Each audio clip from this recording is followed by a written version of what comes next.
You're listening to The Luxury Item, the podcast on the business of luxury and the people and companies that are shaping the future of the luxury industry. Here's your host, Scott Kerr. Powerhouse luxury fashion brand Hugo Boss was founded in 1924 and is now one of Germany's largest and most famous fashion companies. Internationally renowned for its clothing, accessories, footwear, and fragrances, the company had been struggling to revive its business for years before being hammered by the COVID-19 pandemic. In August last year, its newly appointed Chief Executive Officer Daniel Grieder unveiled a new 5-pillar strategy called Claim 5 that wants to evolve Hugo Boss into a 24/7 lifestyle brand and boost its appeal to younger consumers. The company's ambition is to double sales to at least 4 billion euros by 2025 and to become one of the top 100 global brands. And it looks like things are getting back on track for Hugo Boss. Hugo Boss recently said that it had exceeded its full-year sales targets after preliminary fourth-quarter earnings helped propel the German fashion house back to nearly pre-pandemic levels. My guest today on The Luxury Item is Miah Sullivan, Senior Vice President, Global Marketing and Brand Communications at Hugo Boss. Joining the brand in May of last year, Miah has held a number of management positions at both Luxottica and Furla, and most recently as Chief Marketing Officer and General Manager E-commerce at St. John Knits. Miah Sullivan's extensive proficiency in the digital transformation of marketing activities and her strong understanding of emotionalizing brands and products play a key role in leading Hugo Boss into the future. Welcome to The Luxury Item, Miah. Thank you. Happy to be here. I'm so excited for you to come on. And first, I have to congratulate you on the exciting announcement of the new global campaign for your two brands, Boss and Hugo. But we'll talk about that a little more very shortly. So you joined Hugo Boss to head up global marketing, I think it was like the end of May of last year. And, really critical role in the timing of the rebranding and the relaunch and the new campaigns. When you joined last May, what were you tasked to do at Hugo Boss? Oh, the assignment was crystal clear. I was tasked to make Hugo Boss one of the top 100 brands in the world within the next 5 years. Once in a lifetime opportunity for a marketer. So I just had to be a part of this amazing opportunity. Was that the most exciting thing about joining Hugo Boss and the task of making this the top 100 brands? Absolutely. I mean, as a marketer, you get a lot of satisfaction out of, building brands. And it's a really rare opportunity to be able to do a brand turnaround in a financially successful company. Mm-hmm. So you have all the resources, you have the permission, and you just have to make it happen. So for me, there was no question that this would be my next journey in my career. And soon after you joined, your CEO, Daniel Grieder, who is also kind of pretty new to the role, presented Hugo Boss's new Claim 5 strategy to investors and the public, underlining the company's huge potential to strengthen its business across all regions and channels around the world. Can you just give us a snapshot? Because I know there's a lot of details, so just really a snapshot of what's expected in reaching these goals. Yeah, I mean, I'm really tasked with boosting the brands. This is the first pillar in the Claim 5 strategy. But I have to tell you, the whole company is working on this, and we all have different tasks working together as a team. Mm-hmm. So we also have Product is King is a second pillar, leading in digital, rebalancing omnichannel, and strengthening the organization. And it's really amazing. Also, if you see the launch yesterday, just as an example, mm-hmm. You saw all of the marketing activity. You saw the influencers, you saw the campaign, you saw the press, you saw that we were on fire. At the exact same moment that we launched, we also launched a new web experience. And so that's the leading in digital aspect. So that's another department who's also going after this dream. So we're all working on it together, taking the best in class approach to realize the top 100 brand, hopefully before the deadline. I'm hoping we can do it in a shorter time period, but the goal is to have this within the next 5 years. So even before the campaign, the wheels of the Claim 5 strategy were in motion. So if you would kind of look back at the last 6 months, did you see signs of success with this new strategy? Yeah, I mean, honestly, Daniel is a brilliant CEO, and he arrived on his first day completely ready to roll. So from his first day, no time was lost. We were running on on June 1st, day one. And you start to see really quickly. And I think that now we're starting to hear recognition from people in the industry and from the press that this is one of the fastest brand turnarounds that the industry has ever seen. We changed the product. We established the brand code. We launched a new logo. We launched new brand strategies, new brand platforms, new store format. So we have a whole new retail concept rolling out all over the world, doing all this in a moment when we're also delivering amazing business results. Like you said, and I said earlier, Hugo Boss just announced a complete brand refresh, creating two separate and distinct lines, Hugo and Boss, intended for completely different younger audience segments, leaning into more casual offerings, modern logo facelifts for these lines, and a launch of a new campaign featuring a parade of young cultural influencers.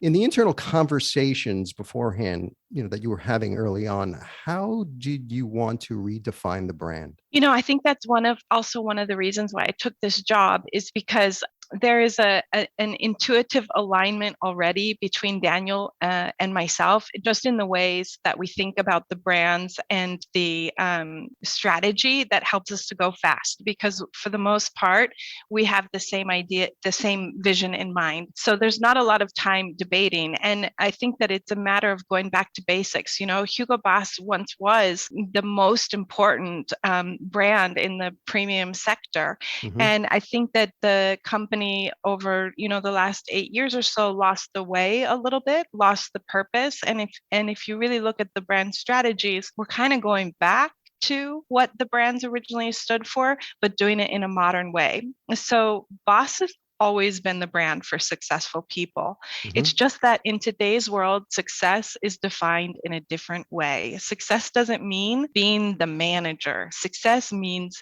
you writing your own rules, you living a self-determined life. And whatever that means for whatever individual, that's what success means. On the other side, Hugo has always been, the younger brother of Hugo Boss, of right. Boss.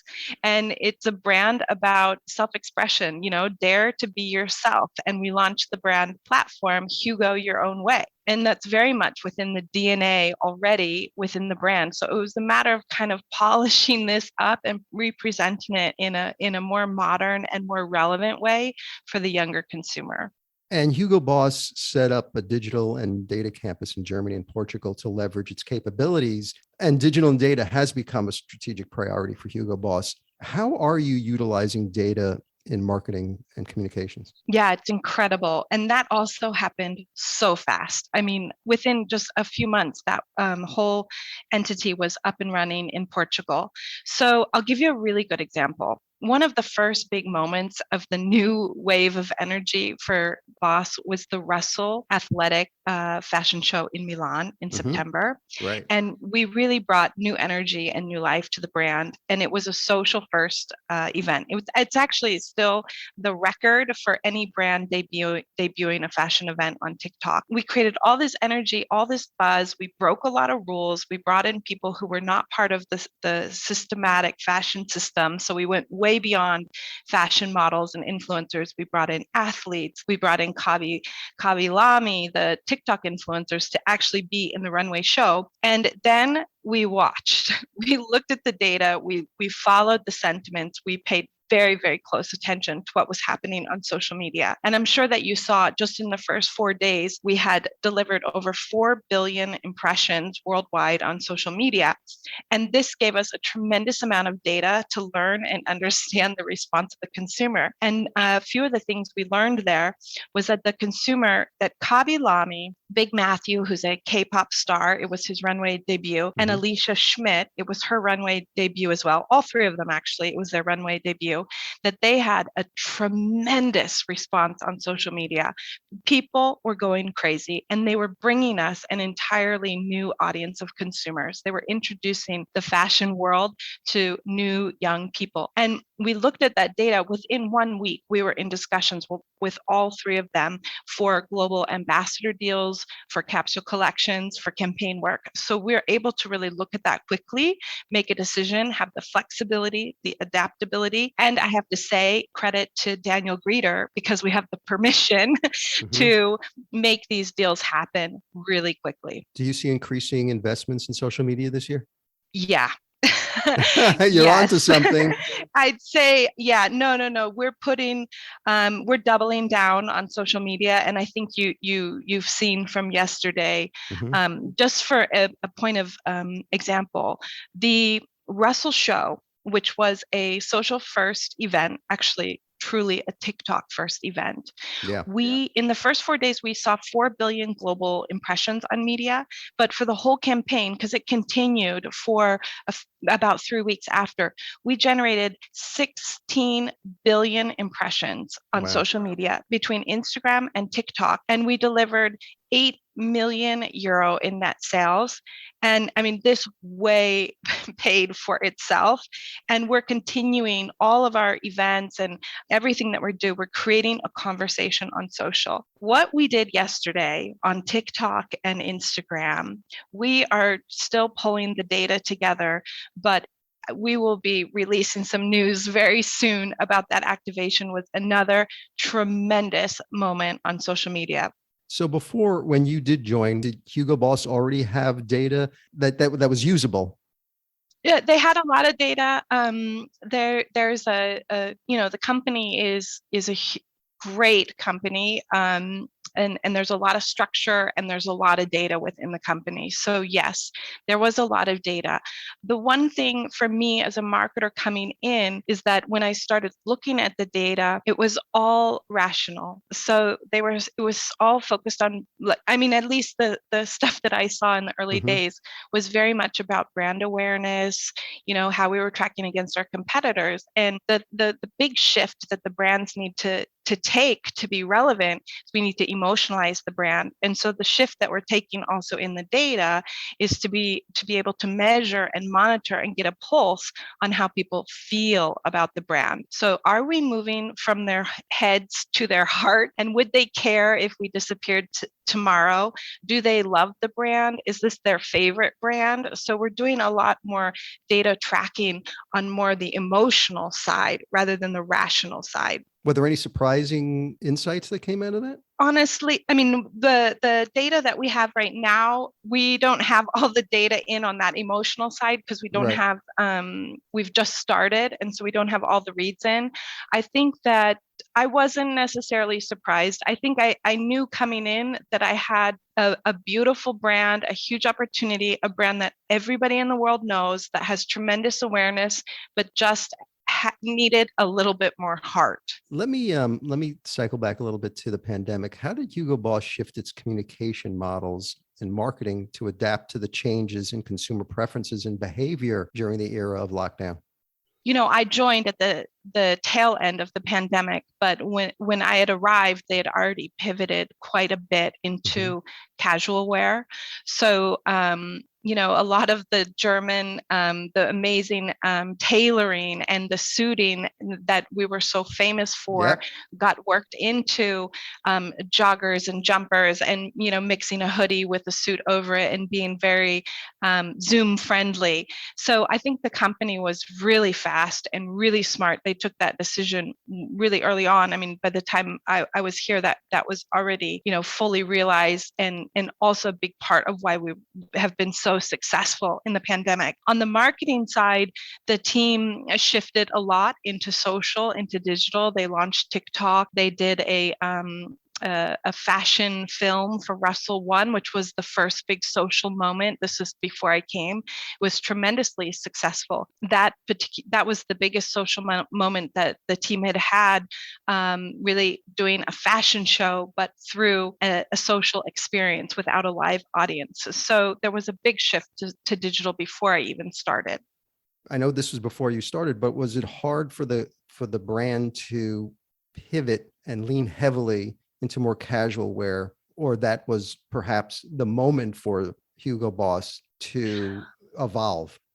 I think that it was an opportunity, and Hugo Boss has all the processes, the people, the manufacturing, all the systems in place as being, a 3 billion euro company to be able to pivot on a dime into casual wear. Right. And they did it so fast and so quickly in such a smart way that I think that is a really big part of the success story of Hugo Boss. So actually, I think it helped kind of accelerate the relevance of the brand in some ironic way. And part of reestablishing Hugo Boss's brand identity, you have several new marketing campaigns that tap into an all-star cast of these multifaceted young celebrity influencers. Can you talk about the inspiration behind these new campaigns and the story you want the brand to convey? Yeah, let's start with Boss. So Boss has always been the brand for, successful people. Mhm. But we're talking about, being a brand for people who live a self-determined life. So it's be your own boss is the Mhm. tag, it's the claim. And you can celebrate the way you live by your own rules. You set your own rules and you find your own way in life. For the campaign, we cast the biggest bosses in the world that we admired, that shared our values. So there are certainly some people in there who are very disruptive, like, for example, Kabi Lamy, the TikTok star. No brand had used him before, no fashion brand had used him before we picked him up. He is the epitome of a boss in today's world. 15 months ago, he lost his job, he had nothing, and he started spreading joy on TikTok and Instagram. And now he's the most famous influencer of our lifetime. So really recognizing people who have made an impact in their own lives and are great examples for, being their own bosses. And then on the Hugo side, on Hugo, we're really targeting Gen Z. And so we picked the icons of Gen Z. And here it's about celebrating your personal self-expression, your personal individuality. So we have Hugo, your own way is the claim. So we're the brand that dares you to be yourself and really celebrates that. So we cast some Gen Z icons. Big Matthew, I mentioned earlier, he was in the Russell show. He's a K-pop star. And the fans went crazy. The people on social media went crazy for Big Matthew. And so we cast him in the Hugo campaign. We also cast Maddie Ziegler, who's a dancer from America, and St. John, who's a rapper, and his girlfriend, Doot, who happens to be also a fashion model. So in the past, Hugo Boss's brand DNA has always been pretty consistent. Its brand personality of masculine, superior, modern, and sophisticated. What is the Boss and Hugo's brand personality today? I think we're way more inclusive. I think we're way more emotional, closer to the consumer. There's a lot of confidence behind the Boss brand, but it's a positive confidence. I think the word superior actually carries a negative. Right. And I don't see that negative at all in the brand today. I think it's a very, very positive. And we also start to see some fun, some fashion, some energy, some enthusiasm, some much closer connection with the consumer. Hugo is, how can you put such a clear personality on the brand that stands for owning your personality, whatever that may be? So this is the, inclusivity, a brand that really cherishes the people who go against the grain, who are the rebels, who are the believers, who have the courage, the creators. This is a very, very special and creative brand. Hugo Boss also continued its partnership with fellow German brand Porsche for a capsule collection. Can you talk a little bit about that collaboration, what the synergies are between the two brands? Yeah, Does that fit in with the new strategy? Yeah, absolutely. So we have a long-standing relationship with Porsche. Actually, we're coming up on the 50-year anniversary of Porsche, and we have had some moments between the two brands throughout those 50 years. So we have a very good collaboration and long-standing, long-term relationship with them. The twist you're going to see, and I can't reveal it just yet because we're launching here very soon, is that we're using the Porsche collaboration in a much younger, cooler way. So we have cast a pop culture icon, very disruptive, very unexpected, to tell the Boss Porsche collaboration this year. And that's actually launching this month. So keep your eyes tuned to Instagram for that. In 2021, fashion tech started hitting its stride. Lots of innovation and experimentation among major fashion players with digital fashion, NFTs, virtual styling, virtual clienteling, video shopping, etc. The opportunity is only growing. Where does Hugo Boss see the opportunity in this space? Yeah, I mean, just like everybody else, we see the opportunity and we are absolutely all over it. One of the things I was so impressed with when I joined, and this was in May, when I joined, we have an entire digital excellence department in the company full of 3D creators just studying the metaverse. You know, that was already in place for a long time. You will start to see what most of the innovation around that has been, let's say, used for internal efficiency, optimization, product development flow. But now you'll start to see us pushing this out from a consumer communication and also a business model point of view. I can't tell you everything that we're up to, but I can tell you that you're going to start to see us as a relevant player here in the coming months.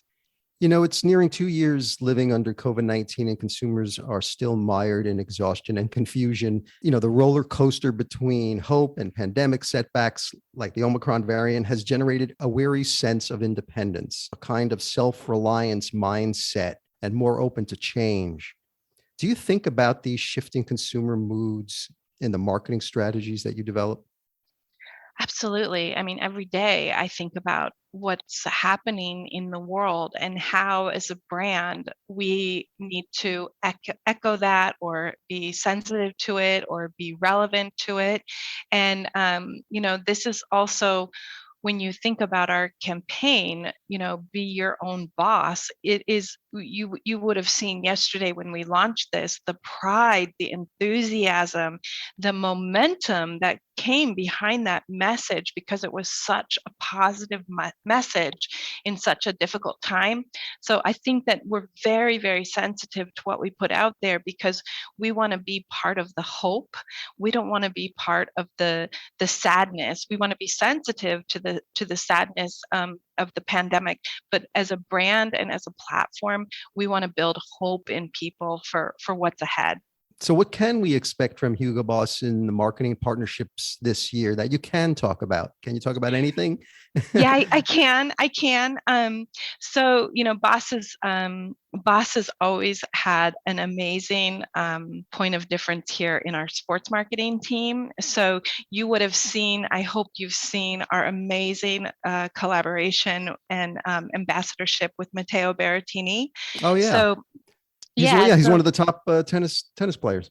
Yeah, top in the world. When we started talking to him, he was number 8 in the world, and he's moving right on up that chart at the ATPs. But we're doing really in-depth partnerships with very special people. So in the case of Matteo, we're outfitting him on court. He's a guest designer, so he's designing capsule collections with us for tennis, with a tennis theme that we're launching with all of the Grand Slams. He is also an ambassador in our campaigns. We talk to him every single day. We're cheering him on. It is a complete 360 partnership. We are also building the same with Khaby Lame. So we're working on 2 capsule collections with Khaby, and he is giving feedback on the designs and everything for that. So that's pretty exciting. And he and his team are also consulting with us on our social media content. So it's a full partnership. Alicia Schmidt as well. We have capsule collections that we are launching around Alicia Schmidt here in fall winter. And she's also a campaign ambassador. We have a few more that we haven't quite announced yet. So I don't think I can say them on this call, but you see the people that we're working with, you will see big partnerships around them. We're doing the same thing with our athletes, and we're really focusing on reinforcing our brand story. So whenever we're doing a partnership right now, we're looking to how we can communicate, whether it be boss, be your own boss. So aligning with the biggest bosses or the greatest people of all time. And in the case of Hugo, it's all about self-expression and Hugo your own way. And so here we're partnering with personalities and brands that reinforce that. So Miah, my final question, which is the luxury item question, which I ask all my guests. So if you were stranded on a deserted island and you can only have one luxury item with you, what would that one luxury item be? It can't be any form of air transportation to get you off that island. It can't be anything that requires mobile service so you could communicate with someone to get you off that island. It's just you, sand, a bunch of palm trees surrounded by ocean. What would that one luxury item you would want to have with you? What I would do is I would actually like to have a solar powered drone with me because I would like to document my experience on the island. So when I am found and come back to civilization, I can post my story on social media, and I can become the world's biggest influencer on TikTok and Instagram. You would certainly be your own boss. No question exactly. There. Living the brand. I love that. Miah Sullivan, Senior Vice President of Global Marketing and Brand Communications at Hugo Boss. Thank you so much for joining me on The Luxury Item. Thank you. Thank you very much.